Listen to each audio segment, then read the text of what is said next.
Bienvenue dans notre nouvel épisode de CPM Insight et aujourd'hui j'ai le plaisir d'accueillir nos experts du secteur tech. Et nous allons parler de la performance en magasin concernant le sell-out. Donc grand débat aujourd'hui avec Ilias, Patricia, Fabrice et Sandrine. Donc nous allons parler de performance en magasin et surtout sur la capacité à transformer le trafic en vente. On est dans un environnement aujourd'hui où les consommateurs sont ultra informés, sont ultra exigeants. Les parcours sont devenus omnicanaux et non linéaires. Et on a des temps forts comme le Black Friday ou Noël qui concentrent évidemment l'essentiel de la décision. Donc la question aujourd'hui n'est plus présent en point de vente et on souhaite, comme la plupart de nos clients, vendre plus et mieux. Donc j'ai une première question à vous poser à tous les quatre. Quelles sont les grandes transformations du retail aujourd'hui que vous voyez au quotidien avec vos clients ou que vous rencontrez également avec vos équipes? Qui veut commencer? Je vais prendre la parole. Donc, je crois que le premier grand changement, ça se situe au niveau du parcours client. Il est devenu hybride et anticipé. On voit que le consommateur, avant de venir en magasin, s'informe, se prépare déjà une liste de produits qui pourraient déclencher sa décision d'achat.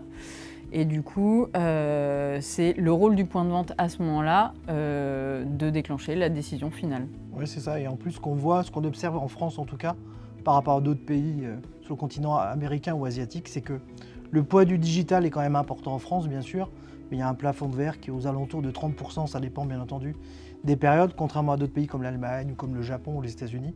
Ce qui fait qu'aujourd'hui, le retail est vraiment un générateur de vente très important par rapport à d'autres pays. Donc c'est très localisé en France, mais en tout cas le retail est très important pour les achats sur ces périodes notamment de fin d'année entre Black Friday et Christmas. Donc la France, on le dit toujours, mais ça reste encore atypique par rapport aux autres pays européens et américains. Oui, c'est ce que disent les chiffres, ce que disent les stats en tout cas. L'Allemagne, qui est un pays européen, a un poids du digital qui est beaucoup plus élevé qu'en France. Et en France, ce qu'on constate, c'est 30-35% maxi des ventes sont faites par le digital. Mais le digital est important aussi pour les clients s'informent, se renseignent sur le digital. Et l'acte d'achat, 70% des actes d'achat se font encore en point de vente. Je crois qu'il y a un point aussi qui tourne autour de l'exécution. Ilias, si vous voulez nous en parler. Au vu de ces chiffres, on se rend compte assez rapidement la nécessité d'avoir une exécution opérationnelle en point de vente qui soit aux petits oignons, améliorer l'accessibilité des produits, vraiment orienter le discours qui soit ultra quali, mais aussi et surtout la démonstration. C'est ce qui va réellement apporter une différence pour le consommateur final et qui va le pousser à transformer finalement et acheter. Donc quand on parle de démonstration, on va laisser la parole à Patricia, parce qu'on va pouvoir parler de force de revente. Nous, on met en place dans les magasins des experts produits qui sont là pour accueillir le client. Le client, il arrive, comme vous l'avez dit, ultra informé, mais on a besoin de le conforter dans son choix. Parce qu'il veut bien investir, au niveau du prix et au niveau du produit. Donc le rôle de l'expert produit, c'est vraiment de découvrir quels sont les usages du consommateur pour ensuite effectivement lui présenter le bon produit. Et parfois, même s'il a une shortlist avec 3 produits qu'il a vus sur le net, on va arriver à orienter notre vente sur un autre produit qui va correspondre beaucoup plus à son usage. Et du coup, c'est comme ça qu'on peut également aussi augmenter le panier moyen. Donc il est important aussi en magasin d'avoir une expérience différenciante de celle qu'on va trouver sur le net avec un comparatif de fiches techniques et de choses comme ça. Donc on va prendre le produit en main, on va le toucher, on va lui faire utiliser et du coup c'est comme ça qu'on va transformer la vente. Et ce qui est important aussi, si on peut rajouter, c'est qu'un client sur 2 qui rentre en magasin sait ce qu'il veut acheter. Il a déjà une idée en tête, il allait voir sur internet, il s'est renseigné auprès d'amis, il a vu des tutos, donc il sait, 1 sur 2 sait ce qu'il veut. Mais sur ce 1 client qui rentre en magasin, 1 sur 2 qui sait ce qu'il veut, 30% après avoir eu une interaction en magasin avec un vendeur, avec un des experts, change d'avis. Donc même un client qui savait exactement ce qu'il voulait, il y en a encore 30% sur ces 50% qui changent d'avis en magasin. Et ce qui fait changer d'avis en magasin, c'est l'expérience, c'est la rencontre qu'on a eue avec un ambassadeur, avec un expert, avec un vendeur, l'ambiance qu'il y a dans le magasin. Et c'est très important. Et ça, on ne l'a pas sur le digital. Et vraiment toucher le produit et se rendre compte que l'usage dont on avait besoin ne correspond pas forcément au produit qu'il avait décidé d'acheter. On parle d'usage, on parle aussi beaucoup d'IA en ce moment. Donc j'imagine que ça va aussi accélérer l'utilisation de force de revente en magasin. Est-ce que c'est un levier que vous entendez beaucoup chez vos clients en ce moment? Parce que forcément, l'IA aujourd'hui, on sait qu'on a un taux d'adoption en France, mais aussi dans d'autres pays qui est très très faible. Est-ce que vous pensez que du coup, pour le Black Friday ou pour Noël, ça peut être un levier pour nos clients d'investir, en tout cas massivement dans le retail pour être présent encore plus en magasin? Oui, absolument. Ouais. Il y a une éducation à faire au niveau des clients, on le voit même actuellement, c'est-à-dire que tout le monde parle d'IA, mais ça reste très flou pour tout le monde, alors que déjà on se sert de l'IA au quotidien, mais le consommateur n'est pas forcément informé et les vendeurs parfois non plus. Et donc il y a vraiment tout un accompagnement à faire auprès du consommateur pour lui expliquer qu'est-ce que c'est l'IA, pourquoi il en a besoin. Parce qu'aujourd'hui, quand on leur en parle, ils disent oui, enfin, eux, ce qu'ils veulent, c'est la capacité de stockage d'un PC, c'est la qualité de photo d'un téléphone, enfin, etc. etc. Donc, C'est pour ça que c'est très abstrait pour les clients aujourd'hui, de manière globale. Ceux qui sont informés, vraiment les geeks, ils savent exactement quel usage ils peuvent en faire.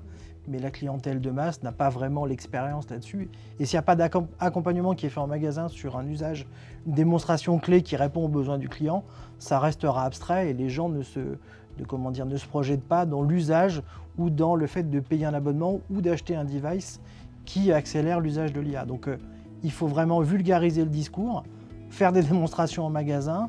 Quel est le bénéfice? Tu en parles souvent. Du bénéfice, c'est très important. Donc partir du discours technique au bénéfice du client. Et ça, sur le digital, c'est très compliqué à mettre en place et on peut le faire dans le retail. Donc, bonne nouvelle, c'est que le point de vente n'est absolument pas un lieu de passage. On est là tous d'accord, j'imagine, et alignés. C'est vraiment devenu un point d'accélération des ventes, en tout cas pour les marques, mais également évidemment pour les enseignes. On vient de parler du Black Friday qui est un temps fort, Noël c'est exactement la même chose. Qu'est-ce qui a changé ces dernières années sur la partie justement de ces temps forts? Est-ce que vous avez constaté des changements, des modifications sur ces temps forts? À la base c'était une journée, c'était Black Friday, donc c'était un vendredi. Puis après on est passé à une semaine. Après, on est passé à 3 jours, après une semaine, maintenant on est à 3 semaines. Donc c'est venu un peu phagocyter un petit peu Noël, donc les industriels ne savent pas trop. Est-ce que je mets le poids du corps des investissements sur Black Friday au détriment de Noël? Est-ce que je mets tout sur Noël ou pas? Donc aujourd'hui, ça a généré une jonction qui était un peu le temps faible dans le retail, qui était du 15 novembre au 15 décembre, où il ne se passait pas grand-chose, où tout le monde attendait. Donc là maintenant, ce qui se passe, c'est qu'il y a des gens qui font leurs achats pour Noël à Black Friday, mais Noël est toujours aussi important, parce que tout le monde ne fait pas ses achats de fin d'année pour Noël, notamment pour Black Friday. Donc c'est vraiment 2 périodes importantes, mais on est passé d'une journée à quasiment 3 semaines d'activité dans le retail. Après, la différence, c'est que sur le Black Friday par rapport à Noël, c'est que le consommateur recherche un prix. Il est vraiment sur quelle est la bonne affaire que je vais pouvoir faire pour le Black Friday. Donc c'est bien d'utiliser aussi cette période-là pour parler des produits, parce que comme il y a un flux assez important en magasin, on va pouvoir expliquer ce qu'est le produit. Et très souvent, on transforme une vente qui n'était pas une vente où il y a la promo sur le produit, mais qui est une vente qui correspondait plus à ses besoins. Les gens recherchent vraiment le bon rapport qualité-prix, le bon coût pour Black Friday. Et Noël, ça reste toujours l'achat plaisir. Donc en termes de vente, de prix de vente moyen, sur Noël, on est sur un prix de vente moyen plus élevé. Il y a des gens qui viennent voir Black Friday un produit, ils n'ont pas forcément accroché sur quelque chose, mais ils reviennent à Christmas. C'est vraiment 2 périodes différentes où les gens viennent chercher le bon coût, le meilleur coût, ce qu'avant les gens venaient chercher pour les soldes, historiquement.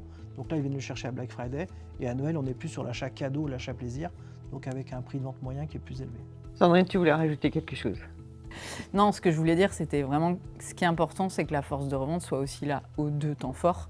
Et qu'effectivement, Black Friday, comme le disait Patricia, la force de revente va permettre de faire une montée en gamme des produits. Le conso vient chercher un prix et c'est là tout l'intérêt de pouvoir être présent en magasin à cette période-là.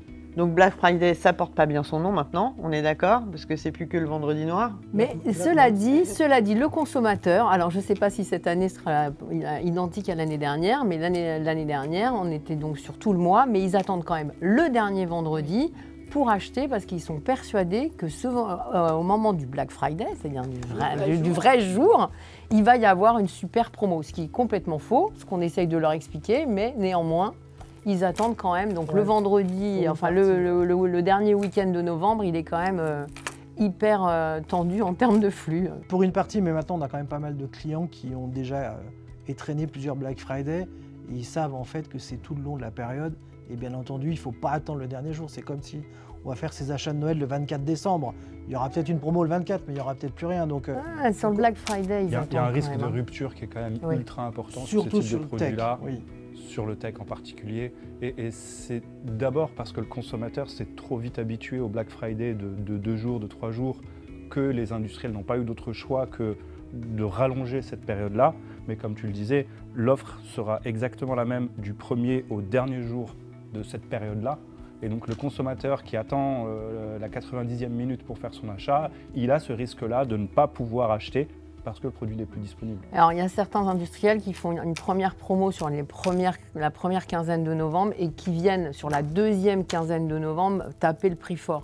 Enfin taper la bonne promo quoi, ou changer de produit. Mais effectivement, à partir du 15-16 novembre, la promo elle est en place. Et n'oublions pas que l'accélération du Black Friday, c'est pas uniquement dû aux industriels, hein, c'est dû aussi aux retailers, Aux enseignes. pour générer du trafic aussi en magasin, anticipé. Donc c'est à celui qui dégainait le premier. C'est pour ça qu'on arrive quasiment à 3 semaines. Donc aujourd'hui, le Black Friday, ça dure concrètement plutôt 3 à 4 semaines. Quoi. Un mois. Ouais, un mois. 3 semaines, un mois, ouais. C'est le Black November. Ouais, c'est ça.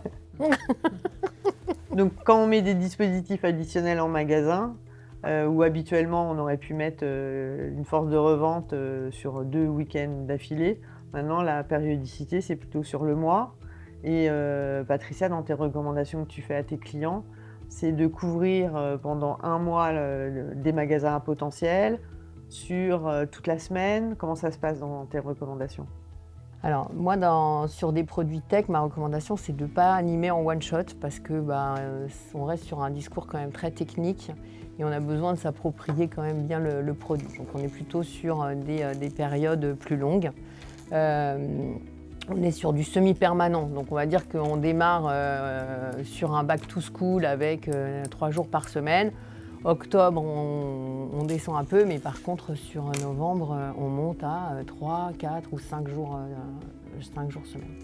Et surtout que c'est un intérêt aussi pour l'industriel, c'est de préparer aussi Christmas. C'est-à-dire qu'il y bah a des oui. gens qui viennent à Black Friday, qui ne vont pas forcément acheter parce qu'ils ne peuvent pas ou ils ne veulent pas, peu importe, et qui reviennent un mois après. Et s'ils n'ont pas été renseignés au moment de Black Friday, c'est difficile derrière de concrétiser un mois après. Et il faut aussi être présente le Cyber Monday. Oui, Il ne absolument. faut pas l'oublier. Au lendemain du Black Friday. Voilà.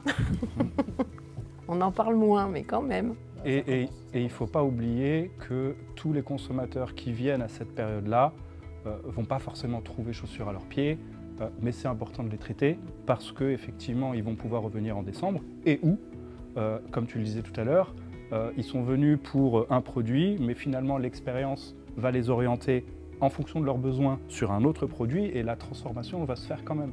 D'où l'importance d'avoir des experts pendant toute la période et le plus longtemps possible durant toute cette période-là en point de vente. Surtout que l'expert est là pour donner une expérience. Si le client a une mauvaise expérience, bon ben voilà, on connaît la suite. Si elle a eu une bonne expérience, il reviendra. Et c'est un peu le but aussi de la force de revente. Je suis industriel, forcément tout ça a un coût. Donc comment je demande à CPM de suivre la performance et surtout le ROI de ces actions-là?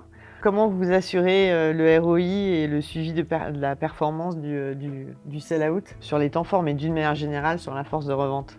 Ouais, il y a plusieurs Vous adorez la question. il y a plusieurs métriques qu'on peut suivre, mais surtout c'est d'expliquer qu'il ne faut pas que ce soit un coût, il faut que ce soit un investissement. Donc il faut qu'il y ait un retour sur investissement. Donc ce qui est important, c'est qu'il y a des métriques qu'on peut suivre, qui peut être la part de marché, qui peut être le sell-out magasin. Après, bien entendu, ça dépend des datas auxquelles nous avons accès par le biais des industriels. Mais de manière globale, on sait faire parler les chiffres. Et le but, c'est de non pas attendre la fin de l'opération pour communiquer sur un retour sur investissement ou non, pour pouvoir réadapter la voilure. Ce qui est intéressant, c'est de communiquer en mode hebdo à notre partenaire et de dire, écoute, dans tel magasin, on était en 4 jours, voici le ROI en termes de nombre de PC vendus, le nombre d'imprimantes, le nombre de lave-linge, peu importe, ou en termes de part de marché, qu'est-ce qu'on fait? Est-ce qu'on augmente la voilure ou est-ce qu'on la diminue pour investir ailleurs? Donc ça, c'est l'accompagnement qu'on fait avec nos clients au quotidien pour éviter que ça soit un coût, mais un investissement. On a les bons outils et les bons people, mais surtout on a une réelle expertise, comme le disait Patricia tout à l'heure, sur le choix des magasins et des jours dans lesquels on va avoir des people sur le terrain.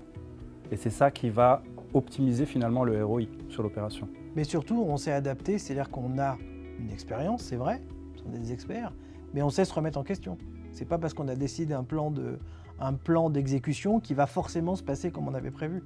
Donc on sait reventiler aussi, tu le fais régulièrement, soit en nombre de jours, soit en nombre de people, soit en magasins qu'on devait couvrir, qu'on n'a pas couvert. Enfin, on n'attend pas la fin de l'opération pour dire ah bah dommage, on a raté. Ça ne sert à rien de couvrir un nombre très important de magasins, enfin en tout cas c'est ma conviction, mais plutôt de couvrir les bons magasins avec les bons potentiels et aux bonnes périodes. Et avec l'expérience que possède CPM. Est-ce que ça, c'est pas aussi un changement qu'on vit depuis plusieurs années? Parce qu'effectivement, je trouve qu'il y a encore quelques années de ça, ou quelques temps, on avait plutôt l'habitude d'avoir des industriels qui nous demandaient de couvrir beaucoup de magasins sur un minimum de jours, et qu'aujourd'hui, finalement, on arrive à avoir une attitude, enfin une méthodologie qui est de cibler finalement des magasins à fort potentiel, plus en fait dans une approche de force de vente, de secteur. Oui, force de vente, force de revente, ça sonne. De se dire, on va plutôt cibler des magasins à fort potentiel pour aller investir finalement là où on va être plus performant. En fin de compte, dans le secteur du tech qui est différent peut-être d'autres secteurs, on a les magasins qu'il faut couvrir pratiquement tout au long de l'année. C'est ce qu'on fait aujourd'hui avec beaucoup de nos clients. Et après, on vient sur des temps forts comme Back to School, Black Friday, Christmas ou en juin, couvrir d'autres au niveau des soldes, couvrir des magasins à plus faible potentiel sur des plus courtes durées, ce qu'on va appeler des campagnes tactiques, où là, les animateurs vont être présents. Donc on n'est plus sur l'expert produit comme on l'appelle, mais plutôt sur des ambassadeurs, et ils vont venir couvrir 2 jours par semaine, le week-end. Mais vraiment, ça, c'est sur des temps forts. C'est 2 dispositifs complémentaires. C'est complètement différent. Et là-dessus, c'est pareil, vous arrivez à mesurer le sell-out, le ROI pour les industriels pour lesquels vous travaillez. Ouais. Après, on travaille différemment sur les dashboards, parce que ça veut dire que sur des forces de revente, on travaille sur l'année, et du coup, effectivement, on peut piloter et essayer de voir quel plan d'action on peut mettre en place. Et puis, on va venir accompagner aussi nos experts produits par des coachs terrain pour de la montée en compétences. Et puis les experts produits s'adressent aussi aux vendeurs, enfin ils sont pratiquement partie intégrante du magasin, alors que sur des animateurs, enfin des campagnes tactiques, là on sera vraiment sur un discours qui est maîtrisé aussi, mais qui est beaucoup moins pointu, et on est là pour développer des ventes sur 1 ou 2 ou 3 produits, mais pas plus, quoi. On comparait force de vente et force de revente. Chez un même industriel, on peut avoir ces 2 équipes. Oui. Question un peu simple, mais il y a de la synergie entre les 2 équipes quand on a le même industriel. C'est préférable. C'est préférable. On a cassé ces silos qui existaient de manière globale depuis très longtemps. Et c'est important pour l'industriel, c'est important pour nous aussi, parce que forcément, un chef de secteur peut accompagner la force de revente sur une opération spéciale, sur une mise en avant spéciale. Sur de la formation. Sur la montée en compétences, sur de la formation, alors qu'avant c'était vraiment très cloisonné et très en mode silo. Aujourd'hui, on a cassé toutes ces cloisons, justement pour améliorer la synergie. Donc tout le monde est gagnant, l'industriel, bien entendu, et aussi le retailer, c'est important parce qu'on maîtrise le discours en point de vente et on a des gens qui sont bien formés et performants, et donc tout le monde est gagnant, c'est un triptyque gagnant. On travaille pour des industriels, des grandes marques qui vont avoir plusieurs gammes de produits, qui vont parfois, lors de temps forts, sortir des produits spots qui auront quelques specs un tout petit peu différentes. Nos équipes de force de revente vont être formées à un cadre qui est global, mais ils ne vont pas forcément avoir le vernis ultra précis de la SKU spécifique de cette offre-là. Et le rôle du chef de secteur va être justement de le suivre, de l'accompagner, de l'aider à adapter finalement son discours en fonction de l'offre et évidemment du consommateur. Et vu qu'on pilote les data, le chef de secteur aujourd'hui est responsable de l'ensemble entre guillemets du sell-out de sa région. Donc c'est l'agrégation de ce que font la force de revente aussi en magasin. Donc on a une vision aussi très précise de ce qui fonctionne, ce qui ne fonctionne pas, parce que c'est pas parce qu'on a mis quelque chose en place que ça fonctionne automatiquement. Et si ça ne fonctionne pas, de pouvoir l'adapter. Donc ça, c'est nos chefs de secteur sont importants là-dedans pour assurer le lien avec les managers des retailers. Alors on parlait de synergie chef de secteur, force de revente. On pourrait également parler d'engagement des équipes, qui est un véritable levier, j'imagine, sur la performance et le sell-out. Absolument. Parce qu'un expert produit engagé vend mieux, il aura une meilleure prise en charge de la clientèle, un discours plus qualitatif avec une montée en gamme, et forcément derrière on va avoir un impact sur les ventes avec beaucoup plus de ventes en magasin. Si on parlait de synergie là, mais entre les vendeurs des retailers et la force de revente, ça se passe comment? Il y a aussi cette complémentarité qui existe ou il y a une dualité en magasin? Il n'y a pas de dualité pour la simple et bonne raison, c'est que les deux sont complémentaires. Pourquoi? Parce que les experts de force de revente en magasin sont les experts produits, donc ils ont une connaissance normalement pointue du produit, de la marque et du service. Et le vendeur vient aussi en complément, le vendeur du retailer, vient en complément pour assurer sa spécificité qui est notamment les services de l'enseigne. Et nos personnes qui sont en magasin force de revente ne sont pas expertes des services du retailer. Donc c'est une vraie complémentarité. Il y en a un aujourd'hui, c'est un peu pour marcher droit, il faut deux jambes, hein, c'est comme ça. La force de revente pousse le produit, informe et met en place tout ce qu'il faut pour renseigner le client.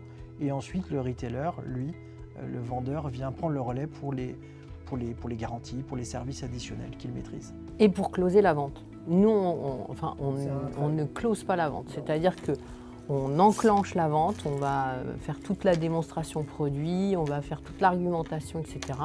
Mais une fois que le consommateur est OK pour acheter ce produit-là, on le passe au niveau du vendeur et c'est lui qui close la vente. Donc c'est important que nos experts produits avec les vendeurs, ce soit qu'une seule équipe. C'est hyper important parce que s'ils ne s'entendent pas, ça devient quand même assez problématique. Donc un expert produit fait quand même limite partie intégrante du magasin et doit aussi se plier aux règles du magasin, se plier à la politique du magasin pour pouvoir... Faire la passe D. Exactement. Tout à fait, la passe D. Donc il doit y avoir un bon relationnel tripartite finalement entre les chefs de secteur, la force de revente, donc nos experts produits, et les retailers. Donc il y a une bonne relation tripartite pour que ça fonctionne. Et même au niveau du siège, avant c'était plus les équipes force de vente qui avaient des relations avec les magasins, etc. Oui. Mais nous maintenant, au niveau de la force de revente, on a aussi régulièrement des points avec les RD, les RU pour savoir si tout se passe bien, si le comportement de notre expert produit est conforme à ce qu'il souhaite, etc. Donc on voit aussi qu'il y a un changement à ce niveau-là. Oui. Donc il y a une vraie revalorisation aussi du métier sur le secteur de la force de revente en tech. Oui. Tout le monde a trouvé son intérêt. Bon, on travaille avec nos clients depuis de nombreuses années maintenant. S'il y avait un mot pour résumer la qualité des relations que nous avons avec nos clients, ça serait quoi? Moi, je parlerais d'expertise historique. On a les bons outils et les bons people, surtout les bons people. Flexibilité et à l'écoute. Des équipes engagées et impliquées. Bon, merci à tous pour ce moment. C'était, je pense, un échange très intéressant. Si vous aussi, vous avez des questions sur vos temps forts et si vous souhaitez qu'on vous accompagne sur vos couvertures, sur des réflexions de force de revente, écoutez, n'hésitez pas à faire appel aux expertises de CPM. On sera ravis de vous accompagner. À très bientôt.